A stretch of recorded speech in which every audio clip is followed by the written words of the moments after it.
guesser videos on this channel where I go and guess where certain things are at. Those videos do quite well compared to my usual view counts. So I thought, instead of just guessing where certain things are at, why don't I come in here and explore the world a little bit? Maybe look at some places that I've been interested in or have wanted to go to. The first place that my mind wanders to is I want to come look through here, past the Panama Canal, and see where North and South America connect. Because I've heard that you can drive through here technically, and there's some dirt roads that take you into Colombia, but that it is considered extremely dangerous to do so. So I wanted to perhaps look through here and see what sort of things are around in this area. So here's Panama City. And the Panama Canal. I'm assuming that's this here. Right? Perhaps. Panama Canal Museum, yeah. But I want to see through here. Is there any street view out here? Right here it ends. So let's see the end of this road and what it's like to cross from North America into South America. This is the only this is where this ends. This is actually in Panama right here, it looks like. And it's just a photosphere. So I'm actually not sure this is indicative of what I'm looking for. But I mean, as you can see, yeah, this is definitely Panama City here. There's the river. Let's back out of this photosphere and take a look. Let's see if I can maybe get a little bit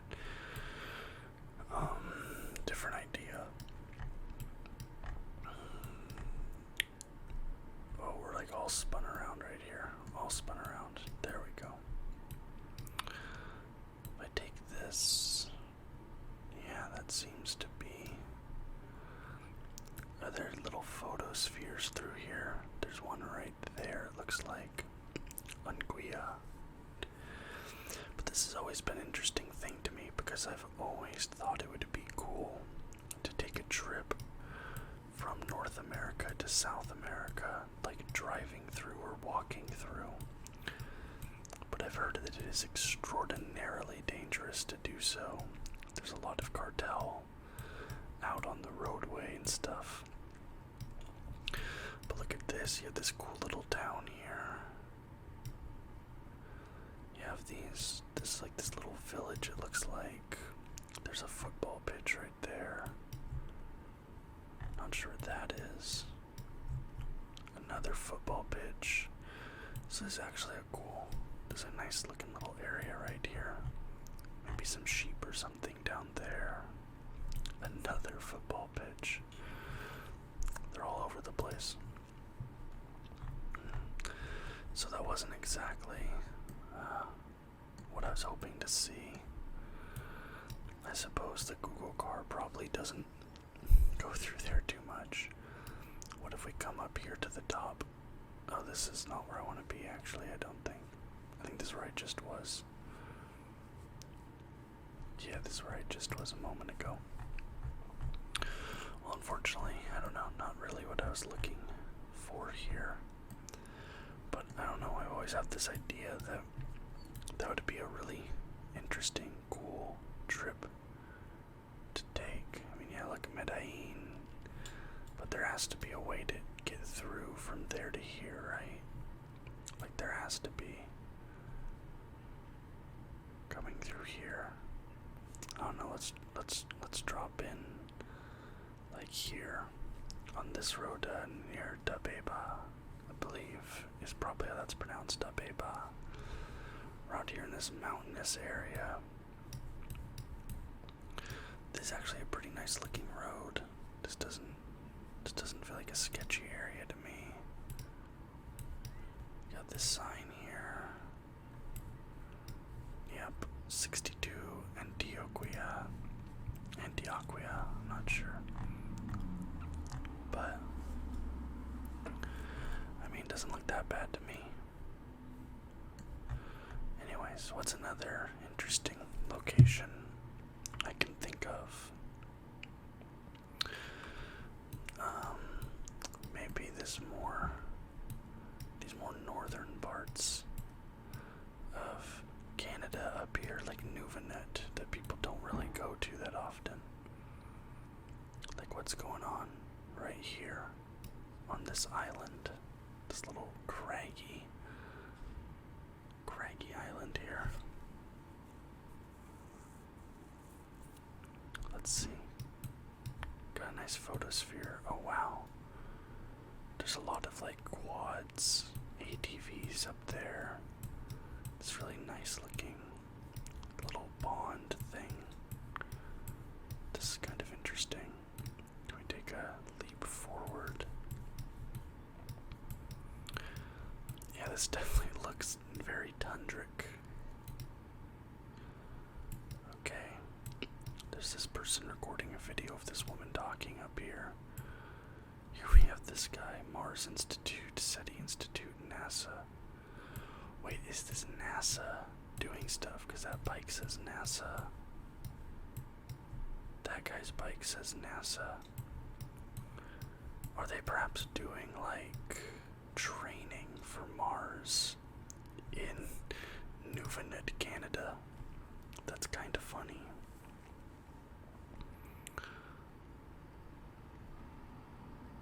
Okay. That was really cool. I didn't know that they would do things like that. Resolute. I feel like I've heard of Resolute before. I'm not sure why. Is this like a well-known area? Resolute. Oh wow. Oh, this is really cool. This pole is glowing blue for some reason. I don't know how I feel about that.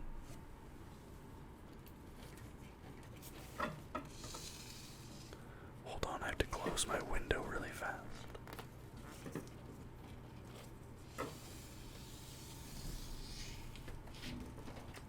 I did not realize my window was still open. After I'd been recording until I heard some noises out there.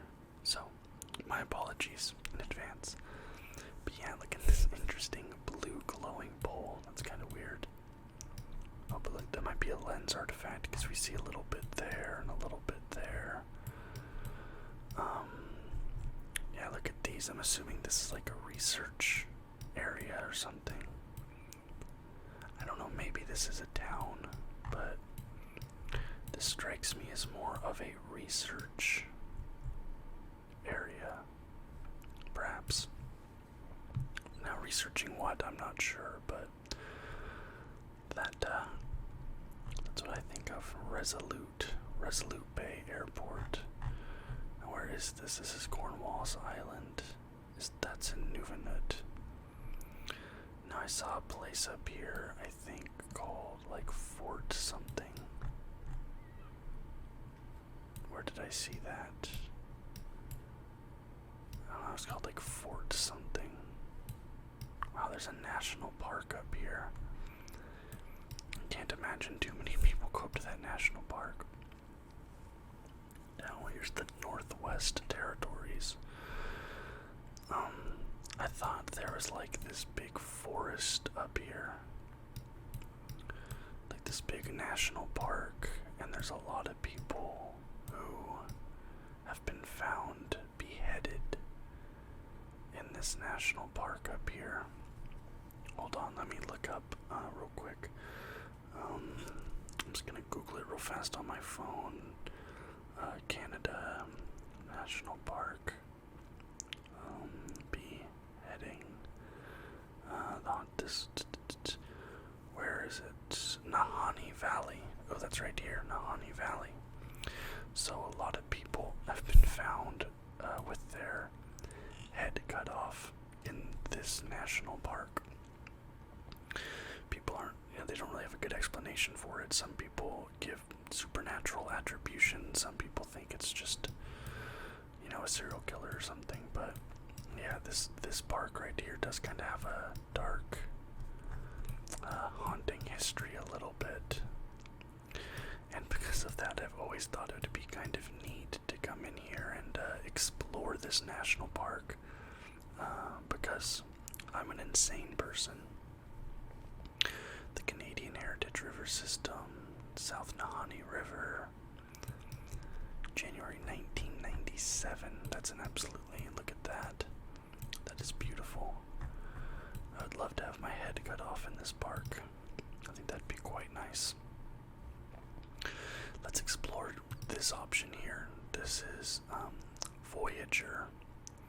As you can see, we have these different options: nature, games, layers, street view, culture, travel, education. Sea levels rise and the fate of coastal cities. Well, this will be nice and relaxing. Carbon pollution locks in sea level rise for centuries. Learn how the fate of coastal cities depends on cutting emissions now. Tour cities. Alright, let's take a look. So we can look and see what will happen to these different coastal cities. Let's see. As ice shelves disintegrate in Antarctica and Greenland, the land ice behind them can flow into the ocean at accelerating rates, causing sea levels to rise. Carbon pollution caused by human activities is a primary driver of climate change and ice sheet loss. If we emit enough carbon to cause 4 degrees Celsius of warming, which is a 7.2 degrees Fahrenheit change, we could lock in enough eventual sea level rise to submerge land currently home to as many as 760 million people around the world. Yet, if we can reduce carbon emissions to limit warming to 2 degrees Celsius or 3.6 degrees Fahrenheit, the proposed international target, we would replace the threat from sea level rise to areas now occupied by a few 130 million people instead. So this is just showing the melting ice sheets here. As you can see, yeah, there's quite a bit of a breakup of these ice sheets there. Alright, this is an 8-page thing, so we're on page 2, London, England. So you can see a 4 degrees Celsius warming and a 2 degrees Celsius warming. As you can see, this is loading in here. In Greater London, roughly 1.2 million people live on land at risk from a multi-century sea level rise, locked in after a rise of 4 degrees Celsius.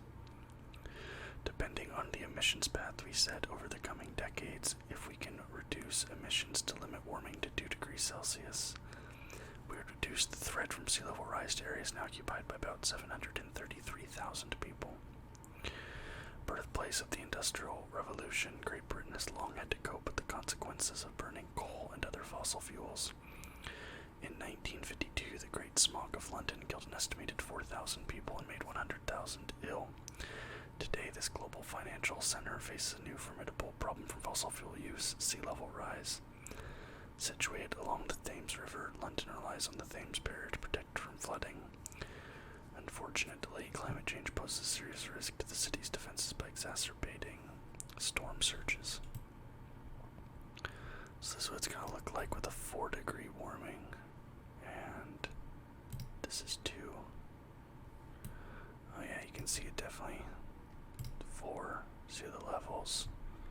Especially like on this building that's like all underwater. And then 2, it's still underwater and usable, but not as wide-reaching. 4, look, all these houses here are submerged. 2, they're not. Kind of an interesting thing. Okay, slide 3, let's see, New York City.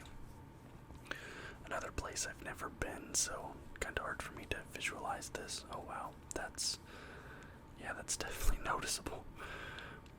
In New York City, about 2.9 million people live on land at risk from multi-century sea level rise, locked in after a rise of 4 degrees Celsius, compared to some 1.6 million in areas implicated by warming of 2 degrees Celsius. Second only to London as a global financial center, New York City is even more prone to sea level rise. First founded as New Amsterdam in 1624, the New York City of the future may eventually resemble its original namesake in its need for dikes and seawalls. Boasting the busiest rapid transit system in the United States, New York City subway suffered substantial flooding during Hurricane Sandy in 2012. This bodes ill for the city's ability to withstand rising seas. So as we can see here, I think this is Manhattan, completely underwater at 4 degrees. At 2, it's still mostly underwater. So yeah, I mean, like it said, 1.6 million. And you have to remember, these are tall buildings. You know, these are skyscrapers. And you can see how high this water is going, like multiple stories up. So pretty harrowing there. Let's see if we get to a city that I know anything about. Here we get to Mumbai, India. In Greater Mumbai, some 11 million people live on land at risk from multi-century sea level rise, locked in after a rise of 4 degrees Celsius, compared to 5.8 million after warming of 2 degrees Celsius. With more than twice the population of New York City, Mumbai's residents face increasing torrential rains from stronger monsoons, fueled by a warming Indian Ocean. But climate change may threaten Mumbai even more through sea level rise. Rising seas could eventually submerge large portions of the city if carbon emissions are not curbed quickly. That's 4. And there's 2. I mean, that's still really bad. But look at the 4. I mean, the whole thing's basically underwater, and India has really bad infrastructure and stuff anyways. And they have a lot of societal issues, economic issues in India. And something like this would just completely exacerbate that. Now, as you can see, the little picture up here is changing too. So that's 2 degrees. That's 4. Pretty big change. The little picture in the top right. Alright, where are we going to next? Shanghai, China. Okay. Greater Shanghai, about 22 million people live on land at risk for multi-century sea level rises, locked in after a rise of 4 degrees Celsius, compared to about 12 million on land affected by warming of 2 degrees Celsius. Situated in the Yangtze River basin, Shanghai is highly vulnerable to inundation due to sea level rise, but indirect effects threaten the city as well. While agricultural lands around Shanghai are already being lost to urban encroachment, sea level rise will likely add to this toll in coming decades. Erosion from rising seas makes it more difficult to reclaim land for cultivation, and saltwater inundation reduces the crop yields. The loss of fertile delta land to rising seas is a looming risk to food security in the world's most populous country and beyond. So there's 4, there's 2. That's still really bad. I mean, the problem is too, like at 4, this is all underwater, but at 2, it's like, how do you get from here to here practically? You know, when everything is this underwater, it becomes disjointed like this, and it's not travelable easily. Like this right here could still function, but all this, like, no, this whole area becomes unusable, even at 2, and then at 4, it's just gone. Alright, 6, let's see what we got here. Lagos, Nigeria. In Lagos, about 3.7 million people live on land at risk from multi-century sea level rise, locked in after a rise of 4 degrees Celsius, compared to roughly 2.2 million after warming 2 degrees Celsius. Africa's largest city, Lagos, is also one of the most vulnerable to sea level rise. As Lagos faces the prospect of a flooded future, it must also deal with its present problems, including air pollution and difficulties in supplying energy to its growing population. The city is seeking a solution to both problems by pursuing renewable energy sources like solar power. Ultimately, this strategy may help alleviate the longer-term challenge posed by climate change and sea level rise. I mean, yeah, let's be honest. Nigeria is just kind of screwed. Same with India. Like, they're just kind of not gonna have a good time. But I mean, this is manageable, the 2 degrees. Because look at this, your road systems are still mostly intact. You can navigate this. This is completely innavigatable. Like, you can't do anything with this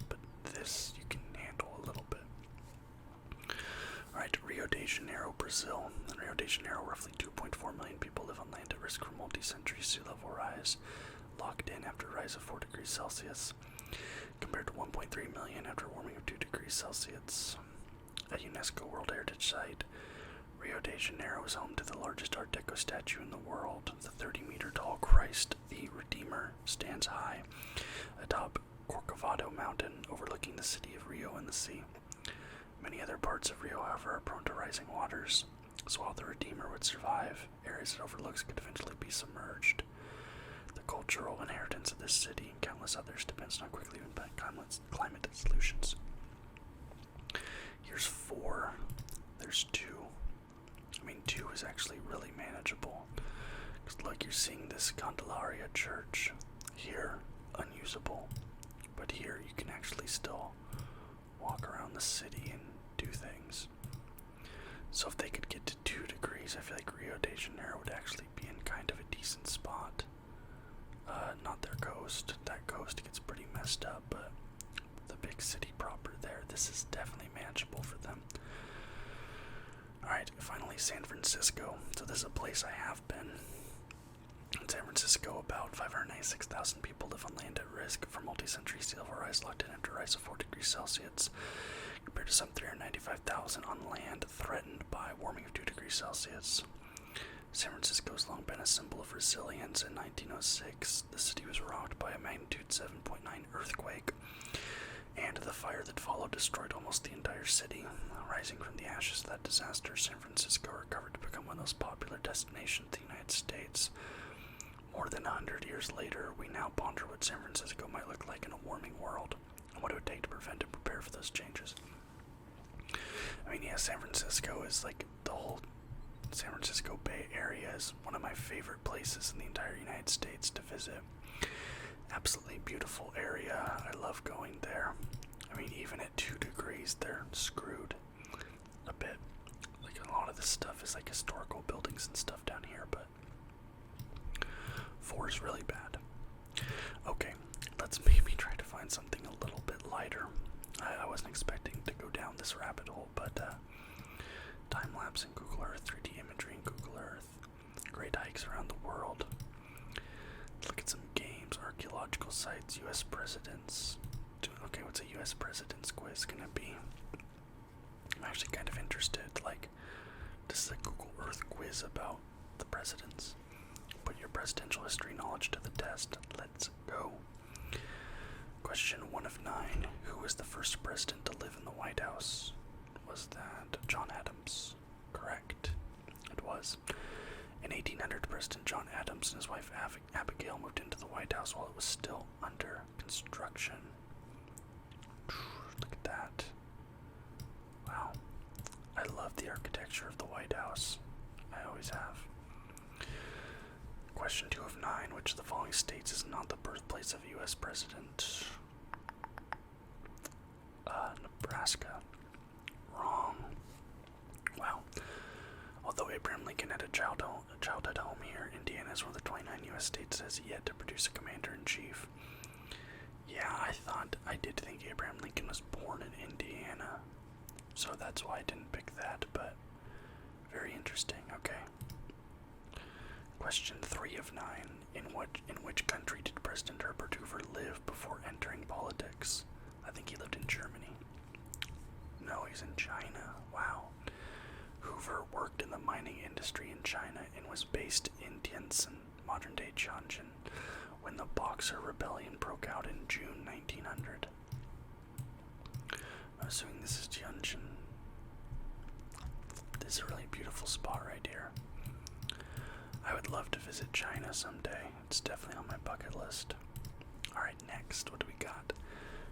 Who was the first American president to travel abroad while in office? Maybe Teddy Roosevelt.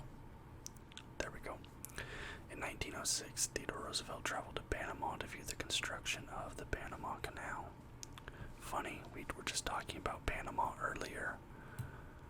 Look at that, look at all those shipping containers. Look at this guy posing for this picture with the shipping containers. He's having a great time. And there's the Panama Canal. Mio Flores Locks, Panama Canal. Interesting. Okay, Next. What do we got? Which of these islands is also known as Kennedy Island? I'm not sure. Maybe I'm just gonna go with the Espiritu Santo. No. Casolo Island, Solomon Islands. Young Lieutenant John F. Kennedy swam to Casolo Island after his torpedo boat was sunk by a Japanese destroyer. Which presidential couple were the first to be invited to stay overnight at Windsor Castle? The Carter, the Nixons, or the Reagans? Windsor Castle. I'm gonna say the Reagans. There we go. In 1982, Ronald and Nancy Reagan became the first American presidential couple to stay overnight at the royal residence. That's interesting that it took that long. I figured that it would have, I don't know, because Reagan was fairly recent in the grand scheme of things. So, kind of interesting. This lady getting her, oh, she's pointing. I thought she was flipping off something. That's pretty funny. Okay, next. What do we have here? Which food did Thomas Jefferson help popularize the United States after serving as minister to France? Hopefully it's croissants. No, it's ice cream. Wow. I did not know ice cream was French. Jefferson's time in France inspired his own ice cream recipe, and he served the frozen treat at dinner parties. Interesting. I didn't know ice cream originated there. How many U.S. presidents have argued cases before the Supreme Court? I'm gonna go 3. Wow, 8. I guess, okay, a lot of these were earlier presidents. 8 former presidents have appeared as counsel before the highest court in the land before taking office. Okay, before taking office. I thought it meant while president. Among them, John Quincy Adams, Abraham Lincoln, Grover Cleveland, and Richard Nixon. Here's some people outside the Supreme Court. Looks like these people are sunbathing or maybe doing some sort of demonstration. There's Michigan people here, maybe making some sort of statement. Got some Capitol Hill police. These people with some umbrellas out here. Looks like a bunch of camera equipment. Alright. This is the last question. It is, which of the following countries has never been visited by a sitting U.S. president? I'm going to say Morocco. Wow, Bolivia. That's interesting. I feel like they would go to Bolivia. Well, maybe. I don't know what they would go to Bolivia for, but Bolivia is one of the 84 nations around the globe that hasn't yet made the travel itinerary of a U.S. head of state.